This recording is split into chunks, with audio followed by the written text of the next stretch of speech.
Hello aspirants, welcome to the lectures of History of Modern India from the book Spectrum. We have already started your chapter 7, which is Revolt of 1857. We have covered the major causes of the revolt, the beginning of the revolt and the spread of the revolt. And in today's lecture we will be continuing with the storm centers and the leaders of the revolt. क्या देखेंगे basically कौन कौन से main centres थे जहाँ पे revolt हुआ, उनके लीडर्स कौन थे. Then we will deal with the suppression of the revolt and then the failures, the reasons responsible for the failure of the revolt. Okay, but before that, please like, share and subscribe to my channel and press the bell icon to receive the notifications of my latest lectures.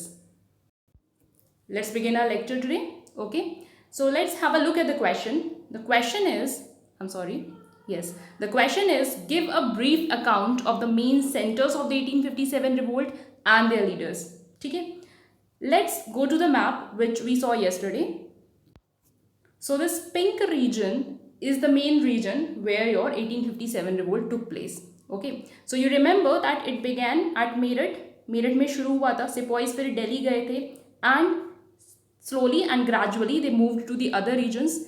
So your main centers of the revolt are, you can see here, Meerut and Delhi already are there. Then you have your Aligarh here, Etah here, Mathura here, then Kanpur, Lucknow, Allahabad, Azamgarh, Faizabad, Ara. This Ara is in Bihar.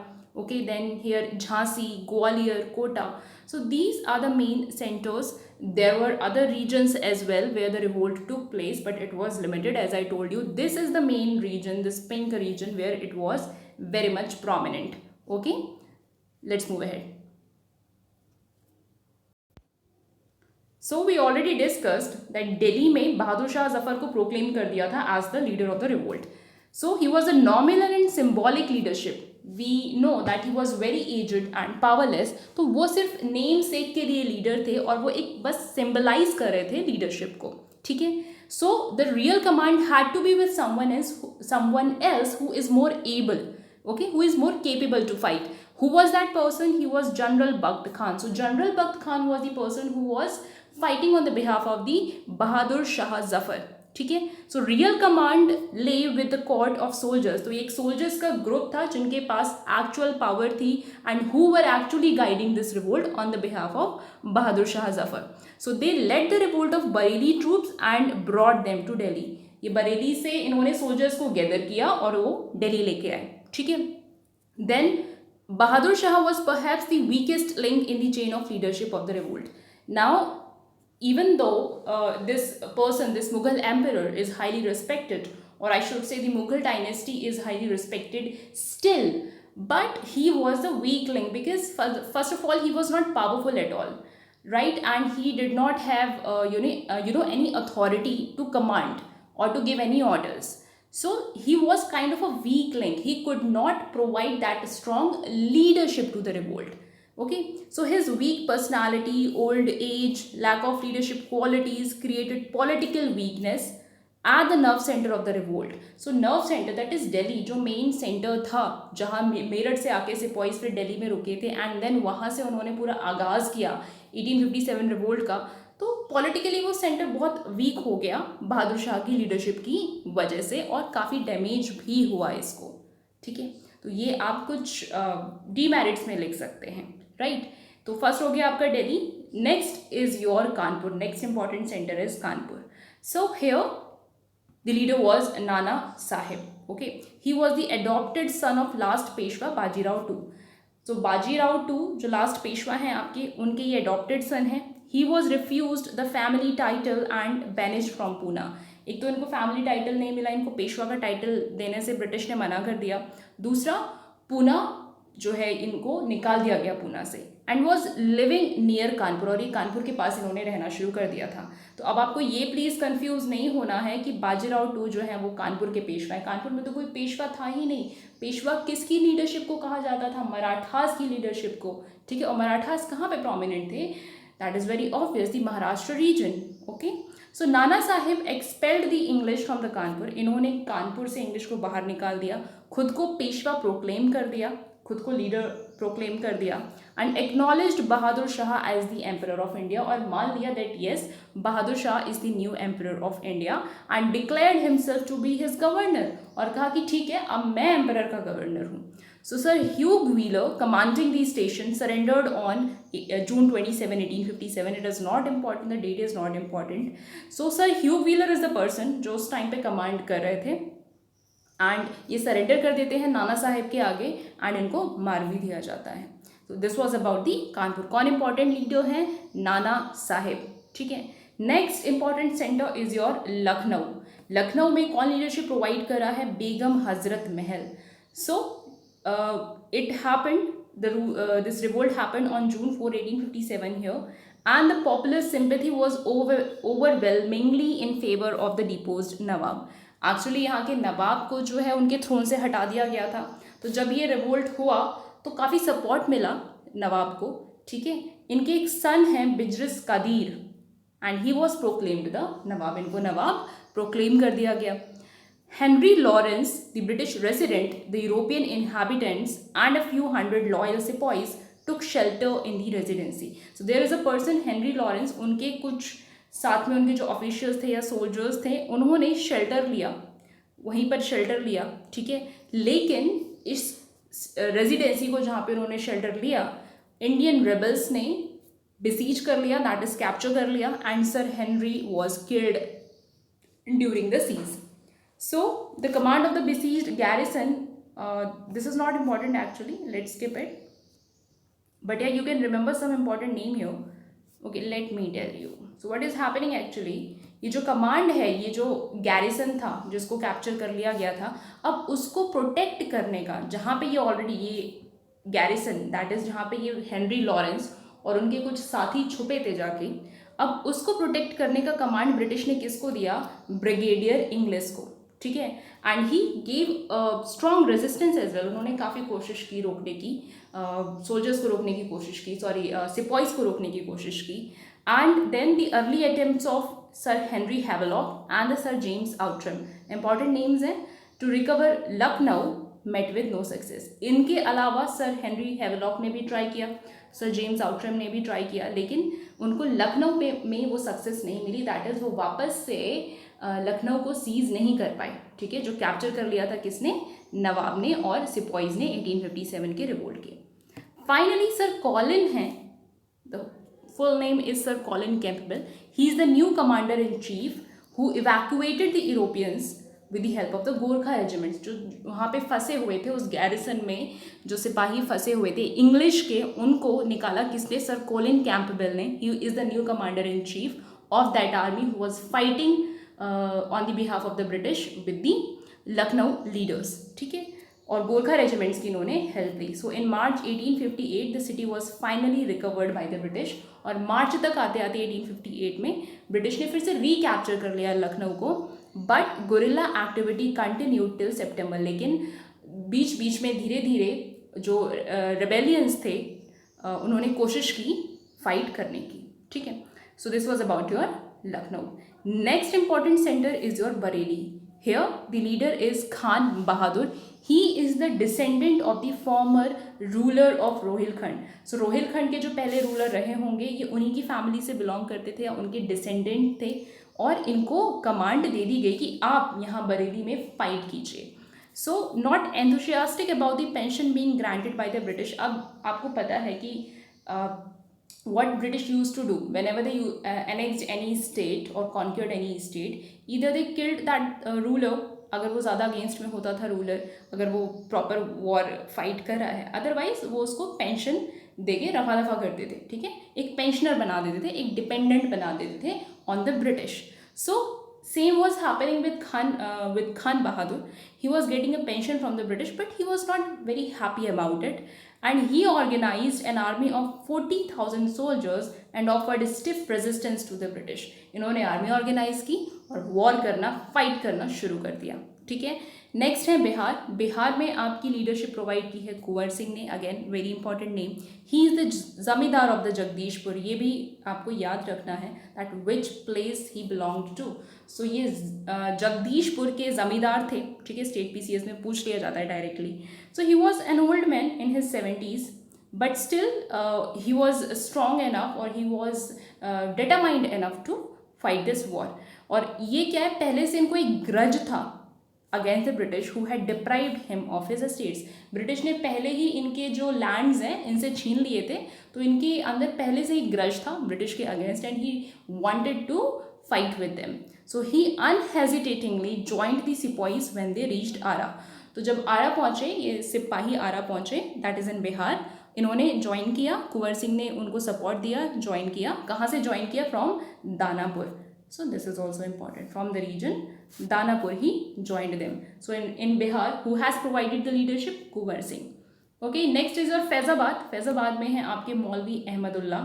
He was outstanding leader of the revolt and he was a native of Madras. Madras से belong करते थे ये, but ये Faizabad move कर गए थे, shift कर गए थे. Where he fought a stiff battle against the British troops. इन्होंने British soldiers के साथ बहुत ही कॉम्पिटिटिव बैटल फाइट किया and he emerged as one of the revolt's acknowledged leaders once it broke out in Awadh.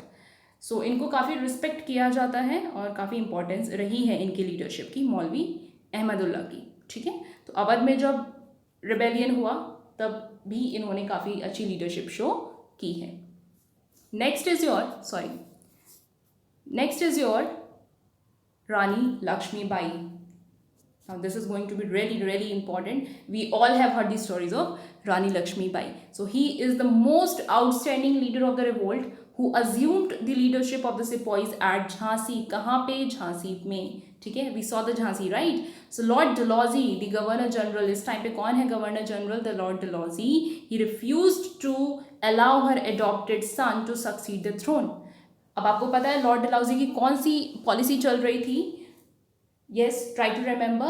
It was, yes, Doctrine of Lapse, right? तो Doctrine of Lapse के under ये condition थी कि अगर लीगल हेयर नहीं है, that is जायज़, अगर बेटा नहीं है बैठने के लिए थ्रोन पे, तो स्टेट किसके अंडर में चला जाएगा? ब्रिटिश के अंडर में। अब झांसी में ये जो रानी लक्ष्मीबाई है, इनका एक एडॉप्टेड सन है, इनका रियल सन नहीं है, ही इज़ द एडॉप्टेड सन।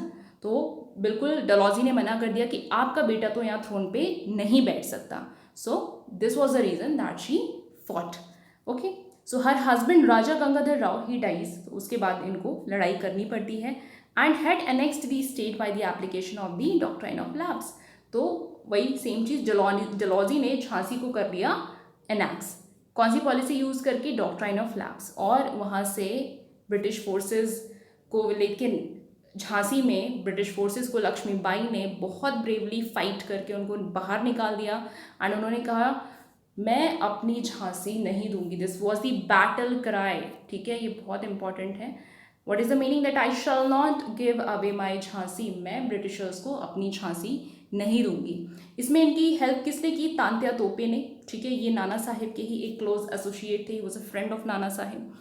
और कानपुर में क्योंकि हार गए थे, आपने देखा, तो यहाँ पे इन्होंने प्रोवाइड की है, सपोर्ट प्रोवाइड किया है तांत्या तोपे ने। Now Rani of Jhansi and Tantya तोपे मार्च टुवर्ड्स ग्वालियर। अब ये झांसी से किसकी तरफ निकल गए? ग्वालियर की तरफ। ठीक है, और वहाँ पे भी इंडियन सोल्जर्स का इनको सपोर्ट मिला। नाउ सिंधिया जो वहाँ के लोकल रूलर है, अब ग्वालियर में इस टाइम पे कौन रूल कर रहा है? सिंधिया रूल कर रहे हैं। So he decided to side with the English and took shelter at Agra. अब यहाँ पे कर दी, ये क्या एक डिसेप्शन था इनका। किसका डिसेप्शन था? सिंधिया के रूलर का। ठीक है, एक ट्रैकरी थी सिंधिया के रूलर की कि उन्होंने एक सपोर्ट रानी को ना करके उन्होंने सपोर्ट किया ब्रिटिश को। ठीक है, और आगरा में जाके वो छुप गए। So Nana Sahib was proclaimed the Peshwa, right, and plans were chalked out for a march into the south. Nana Sahib तो पहले ही बन गए थे, उन्होंने खुद को वैसे ही डिक्लेयर कर लिया था पेशवा, और उन्होंने डिसाइड किया अब हम साउथ में जाएंगे, वहाँ जाके लड़ाई करेंगे। So Gwalior was recaptured by the English in June 1858। लेकिन एंड तक आते आते ग्वालियर को भी ब्रिटिश ने रिकैप्चर कर लिया। एक बहुत ही इंपॉर्टेंट कोट यहाँ पे दिया हुआ है, किसका है? ह्यू ग्रोस का कोट है। ये कौन थे? ये वो थे जिसने रानी लक्ष्मीबाई को हराया। ठीक है, या इनके अगेंस्ट में रानी लक्ष्मीबाई ने फाइट किया था। He was the commander in chief who was leading that army. ठीक है, British army who was fighting with the Rani Lakshmibai. So बहुत अच्छा कोट लिखा है that here lay the women who was the only man among the rebels. तो इन्होंने एक tribute दिया था रानी ऑफ झांसी को। ठीक है, क्या कहा इन्होंने कि यहाँ एक ऐसी विमेन है जो इकलौती ऐसी वेमेन है जो मेन है अमंग द रेबल्स, जो सोल्जर्स फाइट कर रहे हैं उनमें मेन है वो, ठीक है। I am sorry, I am not able to translate it well, but these are very very important lines, ठीक है। Okay okay, so sacrifices made by the common masses. अब ये तो चलिए मेजर लीडर्स थे और उनके रिवोल्ट थे, एंड या क्या क्या देख लेते हैं एक बार फिर से हम रिवाइज कर लेते हैं कहाँ कहाँ पे था। दिल्ली था obvious, then you had your Kanpur, उसके बाद है आपके लखनऊ, ठीक है, then you have your Bareilly, उसके बाद है आपके कुंवर सिंह बिहार में, देन योर मौलवी अहमदुल्ला इन फैजाबाद, एंड देन दी रानी लक्ष्मीबाई इन झांसी, ठीक है। चलिए इस ये तो आपके बड़े बड़े लीडर्स की बात हो गई। उसके बाद कॉमन मासेस का क्या रोल था। सो कॉमन मासेस ने भी बहुत सेक्रीफाइस किया। हमने देखा कि अवध में देयर वाज अ काउंट कि 1,50,000 जो सोल्जर्स की डेथ हुई थी या लोगों की डेथ हुई थी, उसमें से 1 लाख सिर्फ सिविलियंस थे, दैट इज कॉमन पीपल थे। Okay, so sacrifices made by the common masses were immense and innumerable. बहुत पार्टिसिपेशन बहुत ज़्यादा था, बहुत बड़ा सेक्रीफाइस उन्होंने किया, बहुत बड़ा रोल प्ले किया। एक बहुत इंपॉर्टेंट नेम आता है द शाहमल, ठीक है। ये एक लोकल विलेजर थे, कहाँ, परगना बरौद, दैट इज बागपत जो एरिया है उत्तर प्रदेश का, वहाँ के ये विलेजर थे। सो ये बहुत ही आउटस्टैंडिंग इनकी परफॉर्मेंस थी रिवोल्ट में। इन्होंने क्या किया, he organised the headman and peasants of 84 villages. मायने रखता है, 84 is a big number, 84 villages. उन सभी के हेडमैन को, दैट इज जो अथॉरिटी वहाँ के हेड होते थे, विलेज के जो मुखिया जिसे कहा जाता है, उनको गैदर किया, वहाँ के लोगों को, वहाँ के फार्मर्स को गैदर किया, ठीक है। एंड इसको कहा जाता है 84 देश, ये याद रखें, पूछा जा सकता है 84 देश, that is 84 villages only. Okay, और ये गए, सबके पास गए, मार्चिंग एट नाइट, नाइट में जाते थे एक विलेज से दूसरे विलेज, और लोगों से रिक्वेस्ट करते थे कि आप जो है रेबल करो, ये जो ब्रिटिश रूल है, ये हेजेमनी है, उनका जो डोमिनेंस है, इसके अगेंस्ट में आप रेबल करो, फाइट करो, ठीक है।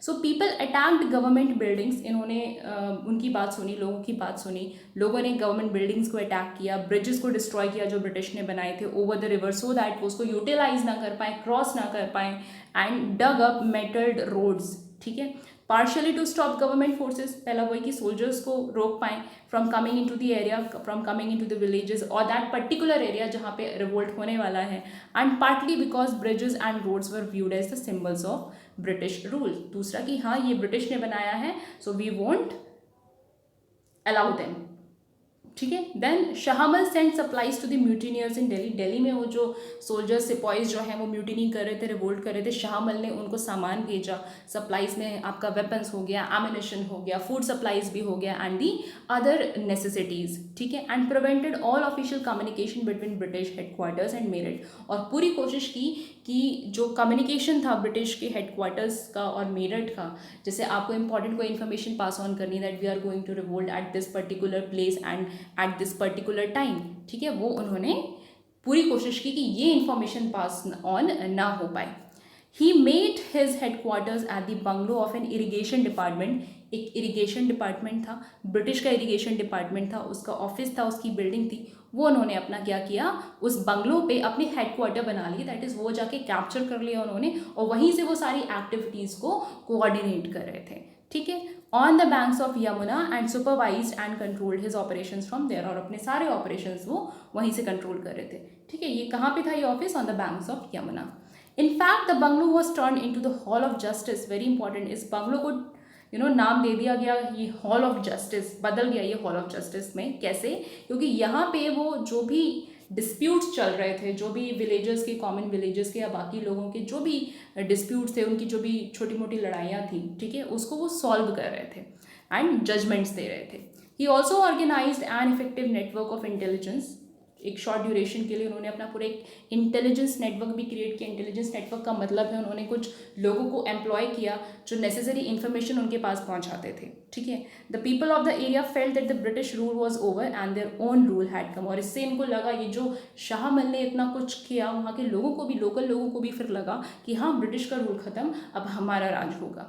बट अनफॉर्चुनेटली 1857 में जुलाई में ही शाहमल को मार दिया जाता है, ठीक है। एक इंग्लिश ऑफिसर उनको मार देते हैं, और who is that officer? Dunlap. Okay, so it can be asked, right, try to remember that. So it is alleged that Shah Amal's body was cut into pieces and his head displayed on July 21. So this is very horrible thing which they did. It is alleged, that is ऐसा माना जाता है कि शाह अमल की body को different pieces में काट के उनके हेड को जो है शो के डिस्प्ले पे लगा दिया, दिखाने के लिए दूसरे लोगों को, वहाँ की लोकल मासेस को दिखाने के लिए, ताकि वो डर जाएं और ब्रिटिश के अगेंस्ट में रिवोल्ट ना करें.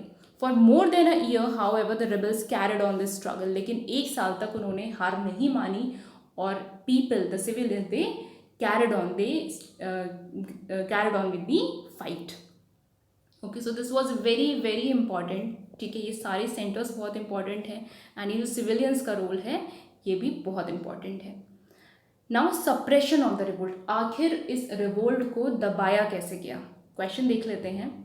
What was the conclusion and significance of the revolt of 1857? तो conclusion क्या रहा, आखिर क्या हुआ? इतने सारे लीडर्स ने लड़ाई की, ब्रिटिश एक तरफ लड़ रहे हैं, हुआ क्या इन दी एंड, और सिग्निफिकेंस क्या था इस रिवोल्ट का? तो सबसे पहले ब्रिटिश ने दिल्ली को कैप्चर कर लिया सितंबर 20 1857 में. रिकैप्चर आई शुड से कर लिया after prolonged and bitter fighting. बहुत लड़ने के बाद दोनों तरफ से काफ़ी हैवी लॉसेस हुए, लाइव्स के, प्रॉपर्टी का डैमेज हुआ, but in the and British ने दिल्ली को कैप्चर कर लिया. जॉन निकलसन जो है वो लीडर थे इस कैप्चर के. सो रिमेंबर दिस नेम कि दिल्ली को जब कैप्चर किया उन्होंने सोल्जर्स से या फिर सिपाही से, तो लीडरशिप किसने दी है? जॉन निकलसन ने. Now Bahadur Shah was taken prisoner. ये तो बहुत ही लाजमी सी बात है कि उनको बंदी बना लेंगे. And royal princess, now this is again a very horrific act done on the part of the British. उन्होंने जो रॉयल प्रिंसेस थे, ठीक है, उनको कैप्चर किया, उनको वहीं मार दिया, on the spot they killed them. ठीक है, पब्लिकली उनको शूट कर दिया at point blank range.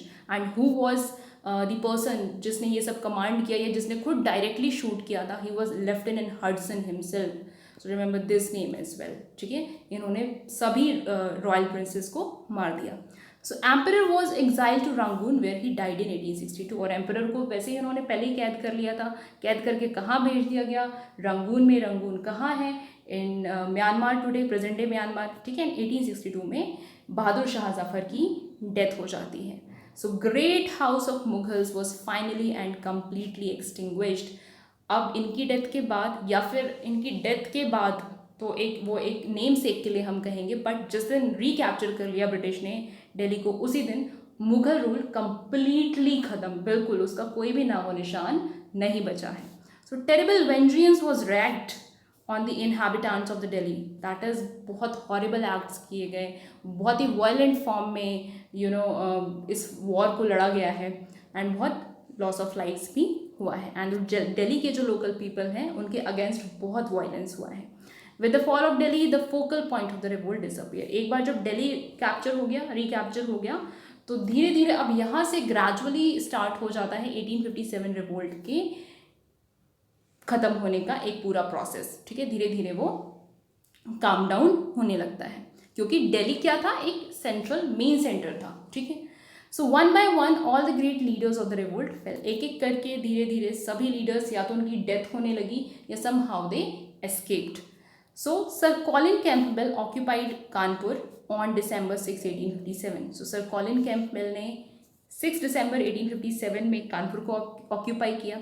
Nana Sahib defeated at Kanpur, escape to Nepal. Nana Sahib को डिफीट कर देते हैं वो. ठीक है, और नाना साहिब जो है वो नेपाल भाग जाते हैं in the early 1859. Never to be heard of again. और उसके बाद हमें नहीं पता कि नाना साहिब के साथ क्या हुआ. ठीक है, देन हिज क्लोज एसोसिएट, आपको पता है तांत्या तोपे, जिन्होंने रानी लक्ष्मीबाई की हेल्प की थी, जो पहले एक्चुअली नाना साहिब को हेल्प कर रहे थे कानपुर में. सो तांत्या तोपे भी एस्केप कर जाते हैं into the jungles of the central India, but he was captured. लेकिन उनको कैप्चर कर लिया जाता है when he was sleeping in April 1859 and he was then put to death. उनको मार दिया जाता है.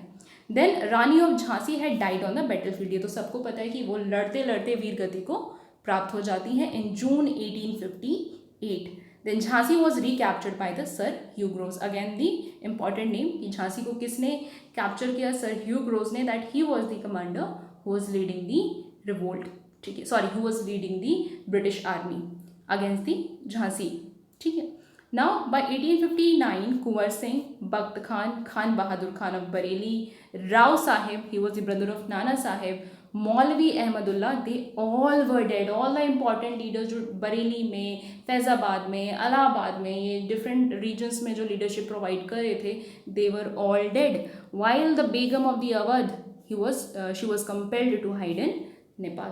और जो बेगम थी, बेगम हजरत महल, ठीक है, उनको नेपाल में जाके छुपना पड़ता है. At Benares, a rebellion had been organized which was mercilessly suppressed by colonial नील. बनारस में भी एक रिबेलियन होता है फिर से, लेकिन उसको कॉलोनल नील जो है सप्रेस कर देते हैं, who put to death all the suspected rebels and even disorderly sepoys. So again a lot of horrific acts has been done by the British. ठीक है. सो या by the end of the 1859 के ख़त्म होते होते ब्रिटिश की authority धीरे धीरे पूरे इंडिया में री एस्टेब्लिश हो जाती है. जो रीजन्स, जो प्लेसेस उन्होंने खोए थे, ठीक है, जिनको इंडियन लीडर्स ने सीज कर लिया था, कैप्चर कर लिया था, वो वापस से ब्रिटिश के हाथ में आ जाते हैं. And the British government had to pour immense supplies of men, money, arms into the country.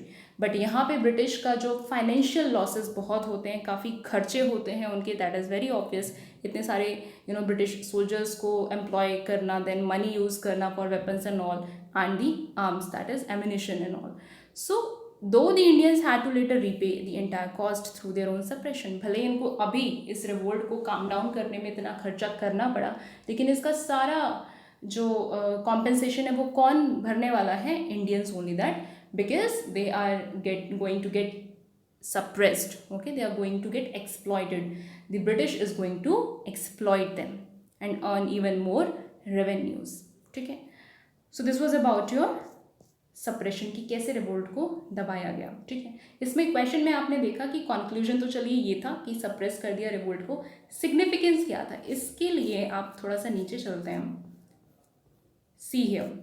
So significance अगर हम देखें, सो अभी देखिए, इससे पहले 1857 के रिवोल्ट से पहले कोई भी ऐसा रिवोल्ट नहीं हुआ है. We saw tribal uprisings, we saw civil uprisings and the peasant uprisings, but none of them was national movement. किसी को भी आप नेशनल मूवमेंट का टैग नहीं दे सकते. इनफैक्ट 1857 के रिवोल्ट को भी नेशनल मूवमेंट का टैग देने के पीछे थोड़ी सी कंट्रोवर्सी है. Different people, different historians have different opinions, but still this particular movement is important because modern nationalism was yet, इस रिवोल्ट से पहले मॉडर्न नेशनलिज्म अननोन था इंडिया में कि नेशनलिज्म होता क्या है, नेशन के लिए फाइट करना होता क्या है, नेशन के लिए जान देना होता क्या है. ठीक है. So in fact the revolt of 1857 played an important role in bringing the Indian people together. देखिए, पहले से ही सोसाइटी बहुत डिवाइडेड है या थी उस टाइम पे. ठीक है. कास्ट के बेसिस पे, रिलीजन के बेसिस पे there was already discrimination going on. Then फिर पावर के बेसिस पे भी डिस्क्रिमिनेशन था, एंड द क्लास के बेसिस पे, that you belong to higher class, we belong to the lower class, on the basis of the occupation. Everywhere, in every form, discrimination was there. But this 1857 revolt, it brought all the sections of the society together and they fought for it together. Okay, and imparting the consciousness of belonging to one country. तो एक realization होता है that yes, we belong to one country, that is we belong to India. तो ये जो sense है nationalism का, ये क्रिएट होता है, and this was the very important contribution of the 1857 revolt, and ये इसका सिग्निफिकेंस है. दूसरा सिग्निफिकेंस एक और है आपका, which is your Hindu Muslim unity factor. What is that? ये हम बाद में लेटर ऑन डिस्कस करेंगे थोड़ा डिटेल में, लेकिन यहाँ पे हम ये देख लेते हैं कि इस रिवोल्ट में, 1857 के रिवोल्ट में, हिंदू मुस्लिम यूनिटी हमको बहुत देखने को मिली. हमने पहले ही देखा था कि जब मेरठ में ये लड़ाई शुरू हुई, सिपॉइज़ ने जब रिवोल्ट किया, so there were both sepoys, Muslims as well and Hindu as well. And why they revolted? Because there was that rumour कि आटा फ्लोर में क्या है, बोन डस्ट है, प्लस जो कार्ट्रिजेस हैं उनकी जो रैपिंग है उसमें जो ग्रीज यूज़ हो रही है वो किसके फैट की है? पिग फैट की या फिर काउ फैट की. तो ये दोनों के सेंटिमेंट्स को इसने हर्ट किया, and they all came together forgetting the minor differences. उस टाइम पे इतने डिफरेंसेस थे नहीं वैसे दोनों रिलीजन्स में, तो जो थोड़े बहुत माइनर डिफरेंसेस थे उनको भुला के उन्होंने एक साथ मिलकर फाइट किया. तो मुस्लिम हिंदू और हिंदू मुस्लिम यूनिटी हमको देखने को मिलती है इस रिवोल्ट में. ठीक है. Okay, so let's move on to the failure of the revolt, that is why the revolt failed. Let's have a look at the question. Failure of the 1857 revolt is attributed to different factors. Shed the light on some different reasons and different factors हैं, आपको कुछ factors पे light throw करनी है, ठीक है. Okay, so first one is your all India participation was absent. Very important. We have already discussed this like many times that territorial spread इसका limited है. टेरिटरीज जो इसने कवर की इस रिवोल्ट ने वो लिमिटेड है. आपने मैप में भी देखा सिर्फ वो छोटा सा नॉर्थ इंडिया, ठीक है, वो भी जो सेंटर में जो ऊपर आप देख रहे हैं जो यूपी का रीजन है, बिहार है, पंजाब है, थोड़ा सा राजस्थान का रीजन है, बस वही, ठीक है. तो ये एक फैक्टर था. And there was no all India veneer about the revolt, ठीक है. ये एक्सपेंशन नहीं था इसका, पैन इंडिया रिवोल्ट नहीं था. Eastern, southern and western parts of India remained more or less unaffected. North east में तो कहीं आपको बिल्कुल भी नज़र नहीं आ रहा है कोई पार्टिसिपेशन. साउथ में आ जाओ, डीप साउथ में आ जाओ, वहाँ भी कोई पार्टिसिपेशन नहीं है आपका. इधर आप थोड़ा और वेस्ट में अगर आ जाओ तो वहाँ से भी इतना participation, that is Gujarat area से आपको इतना पार्टिसिपेशन नहीं मिला है. और ईस्टर्न में भी West Bengal and all there is not that much participation, ठीक है. So this was probably because the earlier uprisings in those regions had been brutally suppressed. अब इसका ये एक रीज़न ये हो सकता है कि इससे पहले जितने भी, अब आपने देखा था जब हम इससे पहले जब सिविल अपराइजिंग्स कर रहे थे और ट्राइबल मूवमेंट्स, तो साउथ से काफ़ी रिवोल्ट्स हमको देखने को मिले. मालाबार रीजन में हमने रिवोल्ट्स देखे हैं, हमने आंध्र प्रदेश में, तमिलनाडु में कितने रिवोल्ट्स देखे हैं, नॉर्थ ईस्टर्न में आपने कितने ट्राइबल मूवमेंट्स देखे हैं. बट स्टिल यहाँ से पार्टिसिपेशन क्यों नहीं आया? क्योंकि सप्रेस ऑलरेडी ब्रिटिश जो है उनको ब्रूटली कर चुके थे. And people had this this thing in their mind that even if we fight, we are not going to win against the British. So this was one reason. Okay, so this was about that all India participation was absent. Second is all classes did not join. We saw the leadership from the rulers as well, the Indian princes as well. And we saw the participation of the civilians as well, but still a lot of sections are still not participating. Who are these sections? So certain classes and group, they did not join, but in fact worked against the revolt. In fact उन्होंने क्या किया? Britishers का साथ दिया, Britishers को support किया. एक example आप देख चुके हैं सिंधिया ऑफ ग्वालियर का. So big zamindars, they acted as a breakwaters to the storm. Even Awadh taluqdars backed off. अब क्या, जो बड़े बड़े जमींदार थे, जो काफ़ी फाइनेंशियली वेल ऑफ जमींदार थे, ठीक है, उन्होंने ब्रिटिश को ही सपोर्ट किया because they thought that they have this thing clear that British will ultimately win, and when they will win, then who will take care of us? Okay, so अगर हम अभी इनको सपोर्ट नहीं करेंगे तो in the end we are going to suffer. Same happened in Awadh as well. वहाँ के जो तालुकदार थे उन्होंने ब्रेक कर दिया अपने सपोर्ट को. कैसे? ब्रिटिश ने उनको प्रॉमिस किया दैट हम आपकी लैंड जो है आपको वापस लौटा देंगे if you support us or if you don't support the rebellions. Okay, money lenders then and the merchants, they suffer the wrath of the mutineers badly. अब आपको पता है कि लोकल मासेस ने इनको अटैक किया, पीजेंट्स ने इनको अटैक किया because they were exploiting them earlier, ठीक है. लॉज थे उनके ऊपर, पीजेंट्स के ऊपर, विच दे वर नॉट एबल टू पे back. So for that money lenders को अटैक किया गया, ट्रेडर्स को अटैक किया गया बड़े बड़े. सो इन्होंने definitely, it's obvious that they are not going to support the peasants or the local masses. So anyway saw their class interest better protected. और ये जो हायर क्लासेस थे, इनको पता था दैट ब्रिटिश जो है they are going to ultimately protect us, we will be more safe under them because ultimately they are going to win. So they knew this and they did not support the rebellions. Okay. So educated Indian, देखिए ये important है. So you have to be specific. You have to specifically remember which classes of the society did not participate. So first one is your, that is the zamindars. Okay, then you have your talukdars. ठीक है, उसके बाद आप लेंगे money lenders का name, then merchants का name, ठीक है. Next comes your educated Indians. Okay, so why educated Indians did not participate? Because उनको लग रहा था कि जो रिवोल्ट कर रहे हैं, ठीक है, ये जो पीजेंट्स और ये जो सिपाहीज रिवोल्ट कर रहे हैं, ये टोटली बैकवर्ड लुकिंग है, supportive of the feudal order and the reaction of the traditional conservative forces to the modernity.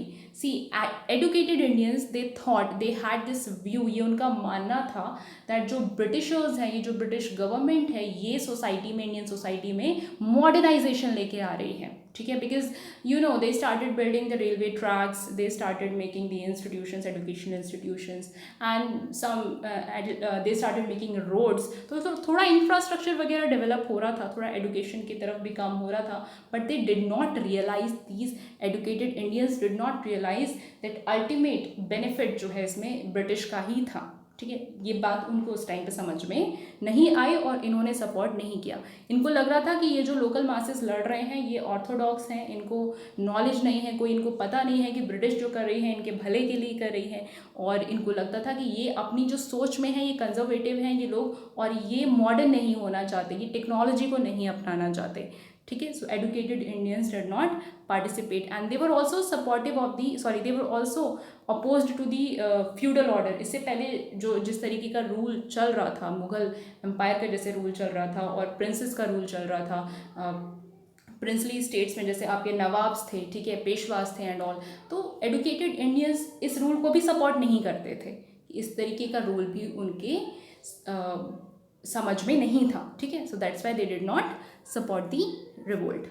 Next, most Indian rulers they refused to join and often give active help to the British. तो काफ़ी Indian rulers जो हैं उन्होंने भी बाद में कुछ backout करके, एक एग्जांपल सिंधिया का हम पहले ही देख चुके हैं, कुछ ने ट्रैकरी की, डिसेप्ट किया, ठीक है, और उन्होंने भी सपोर्ट नहीं किया. पहले तो काफ़ी रूलर्स ने कह दिया दैट यस, जब प्रोक्लेम किया गया था बहादुर शाह जफर को the leader of the revolt, then lot of them they gave their support. उन्होंने कहा ठीक है that we will be loyal. But धीरे धीरे ग्रेजुअली जब उन्होंने देखा कि हर जगह रिवोल्ट जो है सप्रेस हो रहा है, तो उन्होंने यही सोचा दैट हमारा फ़ायदा किधर है, और उन्होंने भी लास्ट में बैकआउट कर लिया. जो पहले सपोर्ट कर रहे थे और जो नहीं कर रहे थे वो तो पहले से ही नहीं कर रहे थे. So rulers who did not participate, they included Scindia of Gwalior. Now very important, एक एक नाम याद रखना है आपको. सिंधिया हम देख चुके हैं, होलकर ऑफ इंदौर, ठीक है, rulers of the Patiala, Sindh and the other Sikh chieftains, Maharaja of Kashmir. All are very important, एक एक को याद रखना है, क्वेश्चन आ सकता है. रिपीट कर लेते हैं. Scindia of Gwalior, Holkar of Indore, ruler of the Patiala, Sindh, Sikh chieftains and the Maharaja of Kashmir. They did not participate. Indeed, by one estimate, not more than 1/4 of the total area and not more than 1/10 of the total population was affected. So this is again important that revolt का significance बहुत है, revolt का hype बहुत है, popularity बहुत है revolt की, but still participation बहुत मीगर है. ठीक है, सिर्फ 1/4 लैंड एरिया इसने कवर किया इस रिवोल्ट ने, और सिर्फ 1/10 टोटल पॉपुलेशन ने इस रिवोल्ट में पार्टिसिपेशन दिया. ओके, सो वेरी इंपॉर्टेंट, ये आपका सेकेंड रीज़न था. Next, poor arms and equipment. ये तो आप मेरे ख्याल से जहाँ जहाँ भी ये क्वेश्चन आएगा ना कि ब्रिटिश क्यों जीते और इंडियंस क्यों हारे या दूसरे लोग क्यों हारे, तो उसमें आप ये तो एक रीज़न डालना ही डालना है कि ब्रिटिश की वेपनरी बहुत टेक्नोलॉजिकली एडवांस्ड थी. ठीक है, so Indian soldiers were poorly equipped materially, obviously उनके पास उतने अच्छे वेपन्स नहीं थे. So they were fighting with swords, spears and very few guns and the muskets. तो गन्स तो बहुत ही फ्यू सोल्जर्स के पास थी, वो भी वो होंगी जो उन्होंने स्टील की होंगी, चुराई होंगी. ठीक है, बाकी तो उनके पास अपने लोकल ही वेपन्स थे, जैसे तलवारें हो गई. Okay, on the other hand, European soldiers they were equipped with the latest weapons of war like Enfield rifle. आपको पता है Enfield राइफल आ गई थी नई, जो बहुत ही बेटर थी. ठीक है, इसकी रेंज भी काफ़ी ज़्यादा थी, तो यूरोपियंस के पास तो ये थी ही पहले से. ठीक है, दूसरा, electric telegraph kept the commander in chief informed. Now this is very important. Telegraph का डेवलपमेंट हो चुका था. Now try to remember when. ठीक है, तो ये कम्युनिकेट करने के लिए इसने बहुत बड़ा रोल प्ले किया. तो कमांडर इन चीफ हमेशा इन्फॉर्म्ड रहते थे.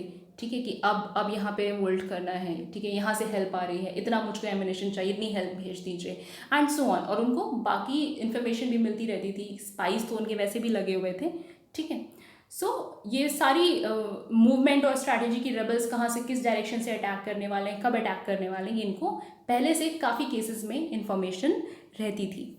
बट ये जो एडवांटेज है ये सिपाहीज के पास नहीं था. ठीक है, next is your uncoordinated and poorly organised. This is very important reason कि ऑर्गेनाइजेशन नहीं है. ठीक है, जो ऑर्गेनाइजेशन हमको ब्रिटिश आर्मी में देखने को मिलेगा वो ऑर्गेनाइजेशन आपको सिपाहीज में देखने को नहीं मिलेगा. ओके, कोऑर्डिनेशन नहीं है सेंट्रल लीडरशिप का.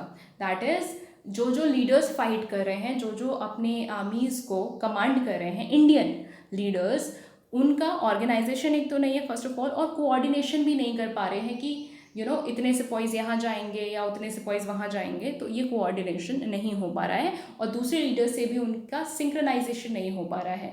लेट्स से अगर कानपुर में फाइट हो रही है एंड लेट्स से इधर आप बरेली में आ जाओ, तो अगर एक कोऑर्डिनेशन होता वहाँ से, अगर थोड़ा इन्फॉर्मेशन वगैरह पास ऑन हो जाती कि ऐसे ऐसे अब इस टाइम पे ब्रिटिश जो है यहाँ पे मूव ऑन करने वाली है, तो शायद बेटर रिवोल्ट हो पाता। नाउ प्रिंसिपल लीडर्स जैसे नाना Sahib, Tantia Tope, Kunwar Singh, Lakshmibai, they were no match to the British opponents. See we can not deny the capabilities of these leaders. Nana Sahib, Tantia तोपे ये अपने आप में बहुत स्ट्रॉन्ग लीडर्स थे, ठीक है, बहुत ब्रेव लीडर्स थे, बट अगर हम इनको कंपेयर करें ईस्ट इंडिया कंपनी के लीडर्स से, so they were a little down in the comparison. जैसे आप लॉरेंस ब्रदर्स ले लीजिए, जॉन निकलसन हो गए, जेम्स आउट्रम, हेनरी हैवलॉक, ये जितने भी कमांडर्स थे ब्रिटिश आर्मी के, they were highly capable. Okay now unified ideology नहीं है, ये बहुत ही इंपॉर्टेंट है, because mutineers lacked a clear understanding of the colonial rule. देखिए आइडियोलॉजी का मतलब होता है कि in what direction of thought you are fighting this war, you are fighting this revolt. आखिर विजन क्या है आपका, ठीक है, क्या आइडियाज़ लेके आप फाइट कर रहे हो। तो ये क्लियर अंडरस्टैंडिंग नहीं थी, क्योंकि सब जगह आपने देखा है रीज़न सबके पास अपने अलग थे, सबकी सफरिंग्स अलग थी, ठीक है, कॉमन सफरिंग्स भी थी, बट सबके पास अपने इंडिविजुअल रीजन्स भी थे। तो आइडियोलॉजी क्लियर नहीं थी, ठीक है, they did not have a forward looking programme, a coherent ideology और अ पॉलिटिकल पर्सपेक्टिव और दी सोसाइटल ऑल्टरनेटिव। ऑल्टरनेटिव का मतलब है यहाँ पे कि लेट से आपने ब्रिटिश को हरा दिया, उसके बाद क्या एडमिनिस्ट्रेशन होगा, किस तरीके का गवर्नेंस स्ट्रक्चर होगा, किस तरीके की गवर्नमेंट फॉर्म होगी, कैसे रूल चलेगा, ये इनके पास ऑल्टरनेटिव नहीं था, ठीक है। वो अलग बात है, जैसे नाना साहब ने खुद को पेशवा डिक्लेयर कर दिया, तो ऑब्वियसली बात है फिर वो पेशवा रूल ही चलने वाला है। And same would have happened अगर बाकी जगह भी ये लीडर्स जीत जाते ब्रिटिश से। बट स्टिल अब आपको पता है कि सोसाइटी धीरे धीरे मॉडर्नाइज हो रही है, एंड मैनी पीपल, अभी हमने देखा educated Indians are not supportive of that rule, that prince rule वाला जो एक राजा का रूल है उसको सपोर्ट नहीं कर रहे हैं। तो वो फिर कैसे चलेगा, ठीक है, तो ऑल्टरनेटिव नहीं है उनके पास। Second, rebels represented diverse elements with different grievances and the concepts of current politics. वही चीज़, सबकी अपनी सफरिंग, सबके अपने ग्रीवेंसेस थे। सो या दिस वॉज, सम अप करें इसको, तो ये जो रीजंस हैं आपके ऑल टुगेदर बहुत इंपॉर्टेंट फैक्टर्स हैं फेलियर के लिए, ठीक है, एंड बहुत इंपॉर्टेंट है आपके एग्जाम पर्सपेक्टिव से भी, go through them really well. Okay, so till here only for today.